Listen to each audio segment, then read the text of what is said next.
Hey soldiers, quick video. Let's talk about Biden's proposed moratorium on the federal gas tax.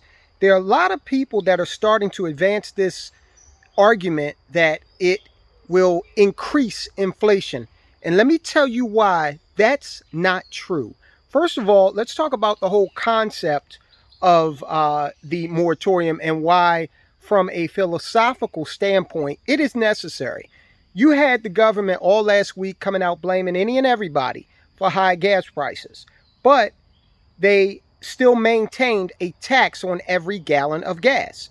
Now, it's pretty duplicitous, pretty hypocritical for the government to point fingers when they can take action to lower the gas price, even if that action amounts to cents per gallon. People are complaining about this. And look, no, the savings is not, airplane going overhead, the savings is not tremendous. But symbolically, this had to be done. Otherwise, the government doesn't have a leg to stand on when trying to address any other aspect of this crisis, because they didn't do the first thing they could have done. Now, it needs to be followed up by state action. The states need to also place temporary moratoriums on their gas taxes. And then in some states, you get up to close to a savings of about 50 cents per gallon when you combine the federal savings and the state savings. All right, so there's that piece of it. No, it's not $3 a gallon in savings. The government wasn't charging $3 in tax, but they're doing what they can, and I do support this. I do support this. The next thing, people are starting to advance the notion that this is going to make inflation worse. No, it isn't. First of all, it's not enough money to make inflation worse than it is. We're talking, again, about cents per gallon. Somebody did a calculation and said the average driver would save somewhere between $20 and $30 a month. Okay. Second of all, this is money that you already earned. This is a tax that the government is saying, we're in a flight path this afternoon.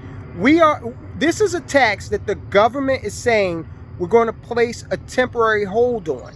You have already earned this money via your physical labor, your intellectual property, or a combination of the two. Okay? So this is money that was going to be somewhere in the system anyway because you already earned it. I can't believe America is in the type of headspace where we are actually arguing over whether or not it is appropriate to give Americans more of their taxpayer money back, to refund or somehow lower a levy that we're getting hit with. Sales tax, income taxes, property taxes. All of these taxes, and here we have a moratorium being placed on the gasoline tax, and we have people, most of whom are these so-called financial gurus and experts you see on CNBC and other stations like that, who are actually arguing the merits of giving Americans more of the money that they've already earned. We've already earned it. I cannot stress that enough. This is not stimulus. This is not money that the government is creating out of thin air. This is money that was created via production. Okay? You went to work or you prosecuted your business, you earned the money. Now, instead of having to put more of it in a gas tank, thanks to a tax, you are able to keep some of it in your pocket and do something else with it. So, yeah, it would have gone toward a gas tax, but now maybe it's going toward, a gallon of milk or whatever. So stop conflating the two things. This is not stimulus.